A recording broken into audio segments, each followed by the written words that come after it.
nous allons voir quelque chose dans ce livre important dans l'histoire. Nous avons un homme appelé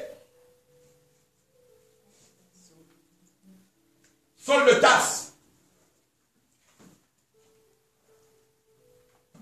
Je lis la parole de Dieu dans Actes des Apôtres au chapitre 9.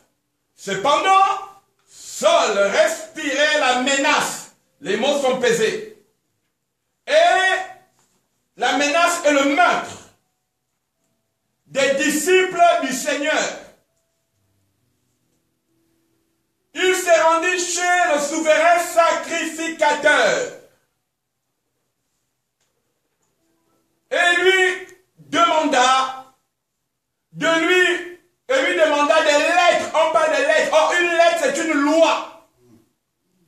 C'est une transcription de l'expression d'un commandant de la synagogue de Damas. Et il faut bien comprendre que l'apôtre Paul ne s'est pas engagé dans une entreprise à persécuter. Le mot disciple ici veut dire les intelligences du Seigneur, le créateur des mondes. Donc l'apôtre Paul combattait les intelligences.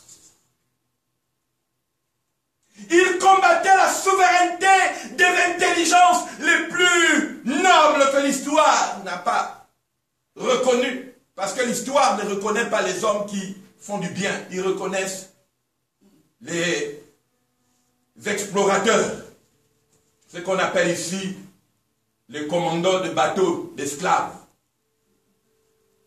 On lui demanda des lettres pour la synagogue de Damas, afin qu'il s'y trouvait des partisans de la nouvelle doctrine. Ici, quand on parle de nouvelle doctrine, le mot employé dans notre jargon actuellement, c'est secte. Parce que le mot secte signifie un nouveau courant qui n'est pas censé être homologué par les génies d'actuel. Donc quand on dit que c'est une secte, quand on dit par exemple, ah oui, vous êtes une secte, il ne faut pas souvent prendre ça de manière péjorative, parce que même la franc-maçonnerie est une secte, la Rose-Croix est une secte, l'église catholique, elle n'existait pas à cette époque, c'était une secte. Hein? Les protestants aussi étaient une secte, les évangélistes sont une secte. Hein? Les témoins de Jéhovah est une secte. Le mot secte vient du dieu Secta, la déesse Secta. Et la déesse Secta, c'est selon comment on appelle, la définition des origines. Chaque fois qu'un nouveau dieu apparaissait, les anciens dieux la combattaient pour qu'elle n'impose pas, alléluia, sa façon de voir le monde. Et donc, on appelait ces gens-là les sectes, les sectaires. Pourquoi? Parce qu'ils n'avaient pas encore été officialisés par les anciens dieux. C'est pourquoi Jésus va dire aux pharisiens de son époque, vous annulez la parole de Dieu au profit de votre tradition, c'est-à-dire de vos anciens génies, qui ne veulent pas accepter la gloire de Dieu. Est-ce que nous sommes d'accord à ce moment-là? Je reprends le verset 9.3. Ils partisaient de la nouvelle doctrine, hommes et femmes, et de les amener liés à Jérusalem. Comment quelqu'un, il dort toute une nuit, il ne pense qu'à tuer les gens. Voici la nature de certains enseignements de certains hommes qui sortent de la synagogue de Damas. Et on dit qu'à cette époque, l'apôtre Paul avait été enseigné par l'un des pères des intelligences du monde de la haine et de la colère, appelé Gamaliel. Et Gamaliel était une intelligence. Lorsqu'il enseignait, ces génies traversaient le corps de ses disciples à tel point que ceux-ci éprouvaient une haine meurtrière, une haine farouche et violente contre ce qu'ils appellent aussi aujourd'hui une nouvelle doctrine, ou autrement dit aujourd'hui, puisque le mot chrétien est officialisé après l'édit de Nantes, donc après Constantin qui a fait passer les disciples de Jésus à chrétiens, c'est lui qui a donné la notion de chrétien. Bon, ils essaient de dire, d'ailleurs, que c'est à Corinthe. Ça veut tout dire. Je reviens sur la parole. Verset 5. Comme il était en chemin, et il s'approchait de Damas, Or, le mot Damas est très important pour comprendre ce qui se passe. Pourquoi c'est à Damas que le Seigneur s'est manifesté? Et il faut comprendre que dans Damas, il y a deux puissances à l'intérieur. Il y a Amma. Amma est la déesse de l'amour. Et dans Damas, on a deux entités. On a Da, qui signifie serpent, Dan, ou Da. Oh, Da et As, comme on dit l'As des As. Normalement, Damas est Danas. Danas. C'était le pays du serpent. Et d'ailleurs, c'est pour cette raison que le culte de Baal, le premier temple de Baal, et se trouve à Damas. Et c'est en 2014 qu'ils ont démonté la porte 13 de Damas, la porte du Dieu. 2014, la porte de Babylone, à Damas, qui a parcouru toutes les grandes villes. Et jusqu'elle a été amenée à Florence. Et qui a été inaugurée la porte de l'enfer, la porte d'Apollyon. Mais Apollyon, c'est le nom grec. Son vrai nom, c'est la porte d'Ishtar, la porte de Baal. Or, Baal est le fils. Baal est le fils de qui? De Mammon. Baal est le fils de Mammon. Il a dit que si tu tues, puisque Baal était le dieu des sacrifices humains, si tu tues pour Baal, c'est-à-dire que si tu acceptes le fils de Mammon, alors, à partir du moment où tu fais des sacrifices à Baal, systématiquement, Mammon te répond et tu as plein d'argent. C'est pourquoi dans 1 Corinthiens, nous allons le voir tout à l'heure, la Bible dit 10, quel rapport y a-t-il entre Jésus et Bélial, entre Christ et Mammon?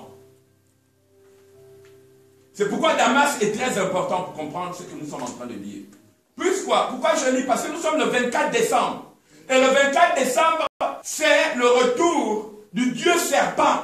Le Dieu serpent, le Dieu Mammon. Le Dieu Mammon, le Dieu de l'argent. Il se renouvelle tous les 25 décembre. Et dans la tradition parsis, on l'appelle Mitra. Or, Mitra, c'est le cousin germain de Baal. Donc tu peux ne pas adorer Baal et tu adores Mitra. Or, Mitra, c'est la déesse Parsis, la déesse du feu. Celle qui tue toujours le bélier noir. Or, le bélier noir, c'est qui? Vous comprendrez vous-même. Bref, je m'arrête là. Pour revenir au verset 6. Il tomba. Comme il était en chemin, il s'approchait de Damas. Tout à coup, une lumière venant du ciel répandue autour de lui. On aurait dit aujourd'hui avec les ovnis, c'est-à-dire appareil volant non identifié. Il tomba par terre et il entendit une voix qui lui disait « Saul, Saul ». Or, Saul, ici, c'est deux génies, deux puissances qui travaillent. Saul, c'est une puissance d'un démon qu'on appelle Oul. Et quand on ajoute le fin, ça fait Soul. Oul. Et c'est là, ou bien Al.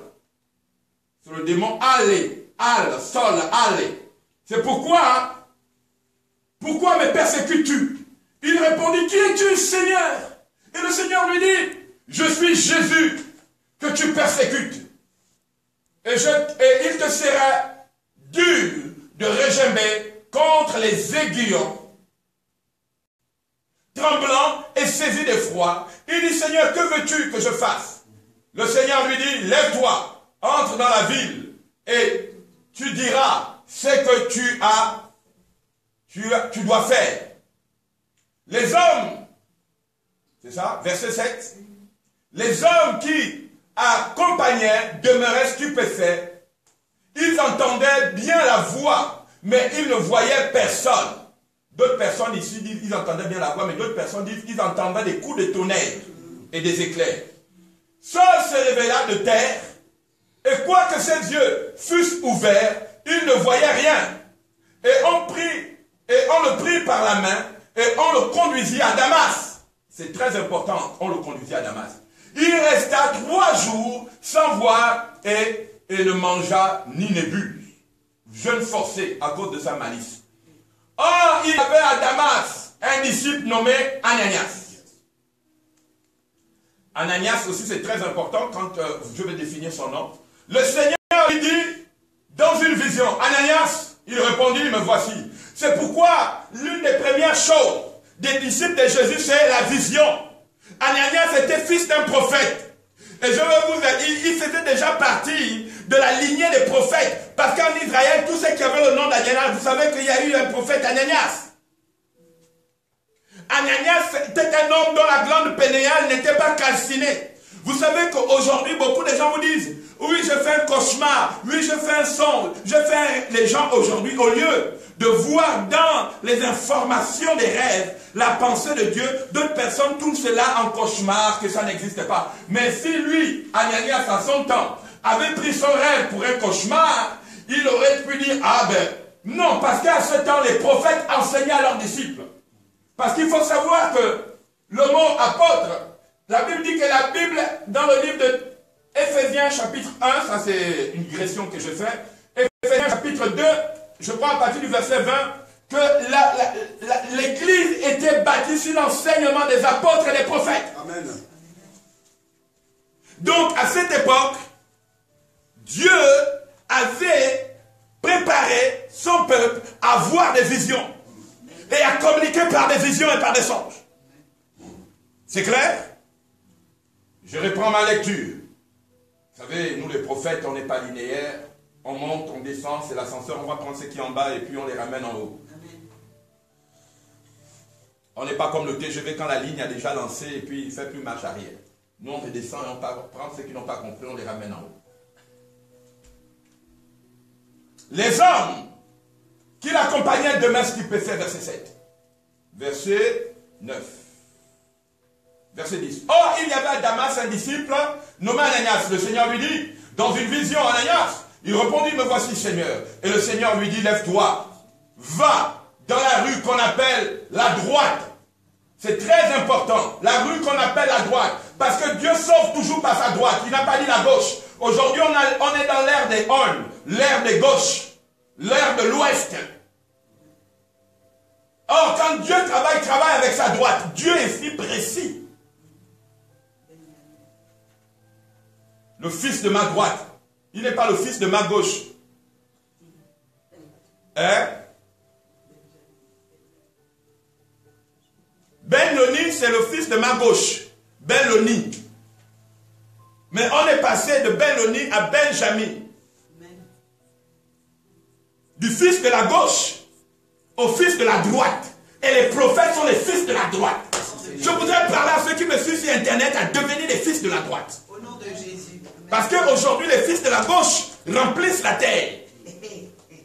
Les fils de l'ouest. Les Ben Oni. Oni, c'est on. On-i. Comprenez, peuple de Dieu. C'est un langage secret.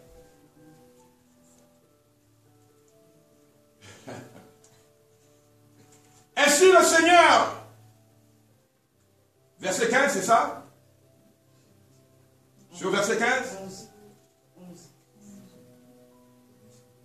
Verset 12. Car, lève-toi et prie, Paul de Tarse, le nommé Saul. Car il le prit et il le vit en vision un homme. Nommé Ananias, ouais, verset, non, je l'ai fait déjà, je l'avais déjà dépassé. Son pouvoir. Son pouvoir.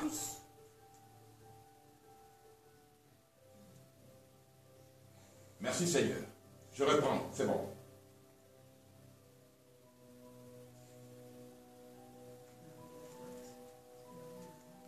La rue appelée la droite. Voilà. Il chercha dans la maison de Judas un homme nommé Saul de Tarse, car il le prit et il le vit en vision un homme du nom d'Ananias, qui entrait et qui lui imposa les mains, afin qu'il retrouve la vue. Ananias répondit, Seigneur, j'ai appris de plusieurs personnes. Seigneur,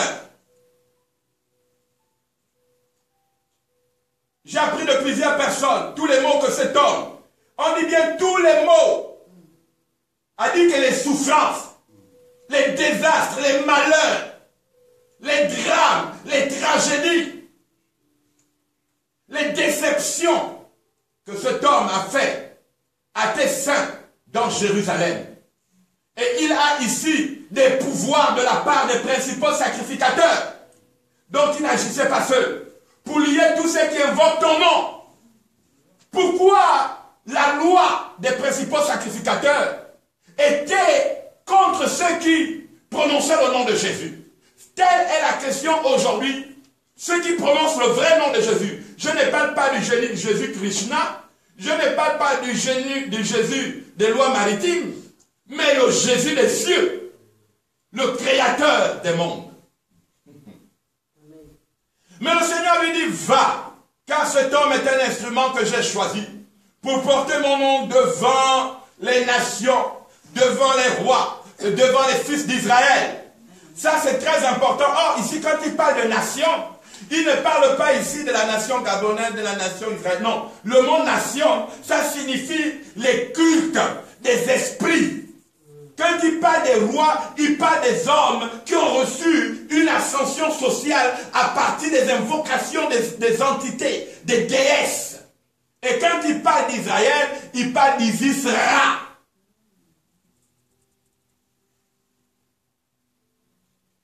Isis-El-Ra. Et je lui montrerai tout ce qu'il doit souffrir pour mon nom. Ah bon? Jésus, tu m'appelles pas être un champion, tu m'appelles pas être un fan adorateur pour souffrir pour ton nom, mais ça, c'est aucune personne ne peut accepter cette mission. Il faut être fou. Anania sortit et lorsqu'il arriva dans la maison, il imposa les mains à Saul en disant, Saul, mon frère, le Seigneur Jésus qui m'est apparu sur le chemin par lequel tu venais m'a envoyé pour que tu recouvres la vue et que tu sois rempli du Saint-Esprit. Au même instant, il tomba des yeux comme des écailles. Oh, je m'arrête là. C'est le mot important que je voulais chercher. Amen. Il tomba des yeux comme des écailles. Comme des écailles. Ça, c'est la partie la plus importante de ce que j'ai lu. Et ça, si vous n'êtes pas prophète, vous ne vous arrêterez jamais là. Et il retrouva la vue et s'éleva et fut baptisé. Père, sanctifie-nous par ta parole, car ta parole est la vérité. Merci Seigneur. Je reviens. Pourquoi cet homme qui était au service des Sanhédrins, qui avait été enseigné par l'intelligence suprême de son époque appelée Gamaliel, était-il en possession des lettres, c'est-à-dire des lois qui étaient censées tuer ceux qui apportaient la vie? C'est pas parce que tu dis les bonnes choses aux gens que les gens sont avec toi. C'est pas parce que tu veux sauver les gens que les gens approuvent ton travail. C'est pas parce que tu délivres les gens que les gens que tu as délivrés seront demain tes partisans. La preuve, c'est que le salut est personnel. Après de multiples guérisons, Jésus a fini sa vie à la croix. Or, le mot croix signifie quoi? Ça signifie bouclier. Or, bouclier signifie quoi? Missile. Missile signifie quoi? Mort. Et la Bible dit que cet homme, en possession des lettres de mort, respirait le désir de tuer. Mais Dieu lui est venu cet instinct de criminalité. Comment un homme ayant grandi avec la valeur de respect d'autres hommes peut être déjà animé du désir de tuer? Puisque on dit que sur la terre, chacun a le droit de dire ses opinions. Mais là, à cette époque, non. Tu n'avais pas le droit de pouvoir dire le nom de Jésus. Et c'est ce que nous sommes en train de vivre en 2018. Et ça va être de plus en plus difficile. Pourquoi? Parce que nous sommes rentrés dans le temps des hommes aux yeux écaillés. Aux hommes qui adorent les esprits de Mami Wata. Aux esprits de Dagon. Dagon est la déesse des Philistins. Elle est la principale déité de Damas. D'où vient le nom dragon? Et dragon était la déesse des clans et des tribus de cette époque des Ammon, Ammonites. Et tous les rois de cette région ne dominaient que par le pouvoir des écailles. C'est pourquoi toute sorcellerie est basée sur le monde des déités cynocéphales. Je sais de quoi je parle. Des déités cynocéphales. Pourquoi? Parce que lorsque vous n'êtes pas enseigné sur les lois qui poursuivent votre vie, vous savez, ces hommes ne faisaient que prier Jésus dans un sentiment d'attirer Dieu sur la terre. Mais d'autres entités étaient opposées à leur invocation. Pourquoi? Parce qu'il y a des lois d'exploration, des lois d'exploitation qui existaient en ce temps. Il n'était pas permis que quelqu'un qui est abusé sorte de son violeur. Nous sommes abusés depuis des générations. J'ai la grâce d'être noir. Et d'être noir, d'avoir traversé en 2017 la notion de dette déportée. Je ne suis pas en France, il y a beaucoup de gens qui disent, bon, moi je suis en France parce que je suis un immigré, j'ai ma nationalité française. Dès que tu es noir, ce n'est pas une question de race et de peau. Ce n'est pas une guerre de race et de peau. Et comprenez-moi bien. Mais c'est une question des lois. Condorcet pouvait dire, dans son rapport à la maltraitance des hommes noirs, qu'il n'était pas permis à un homme pour lequel sa vie est dans la souffrance de connaître une quelconque compensation de ses droits. Pourquoi? Parce que ce n'est pas les hommes qui vous exploitent qui sont à l'origine de votre souffrance. Ce sont les lois maritimes. Ce sont les lois des génies. C'est pourquoi dans un pays, le chef d'État qui est là n'a pas le pouvoir de vous libérer parce que lui-même il est soumis à d'autres lois. Et c'est fait que le pharisien, le centenier va dire à Jésus, lui qui était centenier romain et qui maîtrisait la loi de l'armée, il dit au-dessus de moi j'ai des hommes, en-dessus de moi j'ai des hommes. Ceux qui sont dessus me disent viens, je viens. Moi quand j'ai d'autres personnes en dessous de moi, je dis allez. Il dit mais toi qui es le fils de Dieu, ordonne seulement à un de tes hommes. Et Jésus dit je n'ai pas trouvé de loi comme ça en Israël. En fait c'était une façon de dire pour que une mention de Jésus pour dire à cet homme mais tu as compris comment les génies travaillent. C'est pourquoi tu ne souffres pas. Tu es esclave d'une loi.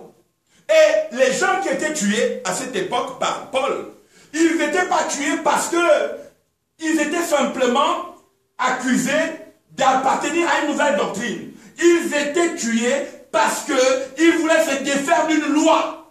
Or, la loi qui existait avant eux leur qualifiait à être des moindres que rien.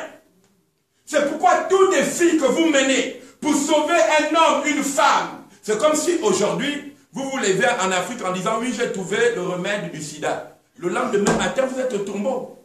Pourquoi? Parce que chaque Africain qui meurt du sida, c'est, alléluia, un pourcentage à la bourse. Mais il ne faut pas être, je ne sais pas moi, il ne faut pas avoir passé ces années à Harvard ou bien à Columbia pour comprendre ça. C'est pourquoi on nous a, nous, en Afrique, affublé des doctrines de ce que j'appelle ici, même la Bible, il faut la lire entre les lignes.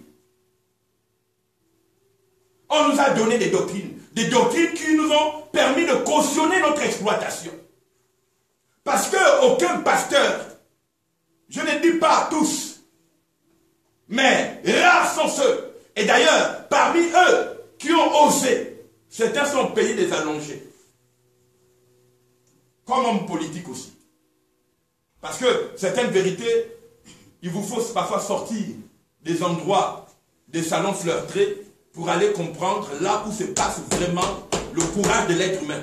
Parce que si tu n'écoutes que des doctrines et des doctrines qui ont prévalu pendant l'époque de la mise à mort de certains peuples, aujourd'hui c'est du coloré, du leadership, des champions, mais ça ne veut rien dire. Tu es leader devant une loi qui fait que déjà là où tu nais, tu es marié à un génie. Toutes les nuits tu es abusé. Et les génies ont le droit de t'abuser. Afin de permettre ce qu'on appelle la loi de reconduction tacite. Tu es reconduit à tes origines. C'est pourquoi chaque prophète de ce temps, chaque prophète de cette époque doit devenir des Benjamins. Ils doivent sortir des Ben-Onin pour devenir des Benjamins, c'est-à-dire les fils de la droite.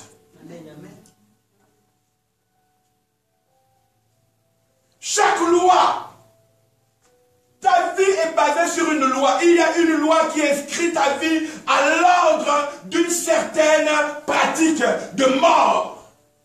Ces hommes priaient. Malgré leur prière, ils étaient mis à mort. Pourquoi? Ce n'était pas logique. Vous priez, moi je prie. Pourquoi vous me détestez autant? Qu'est-ce que je fais de mal? Mais parce que simplement, je dérange les lois. Et il faut être fort quand vous voulez déranger une loi parce que même la personne que vous voulez délivrer devient un danger pour vous. Pourquoi? Parce qu'il a accepté ce qu'on appelle la reconduction tacite d'une loi dans sa vie. Où étaient tous les hommes que Jésus a délivrés après qu'ils soient amenés à la croix? Qu'est-ce que les Sanhédrins ont dit à cette époque? Il ne nous est pas permis à nous et à nos enfants d'écouter cette doctrine.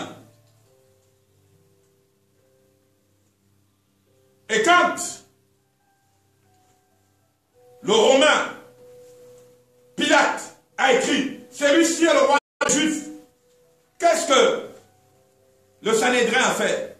Le Sanhédrin est venu, il dit « Non, change la loi ». Pourquoi? Parce qu'eux, ils connaissaient le principe des lois. Il dit « Change la loi », dit que celui-ci a dit qu'il était le roi des Juifs. Qu'est-ce que le Romain a fait? Puisque lui connaissait le loi des Juifs. Il dit ce qui est écrit est écrit. Donc aujourd'hui, nous allons écrire une loi sur notre vie. Coupe-moi Internet.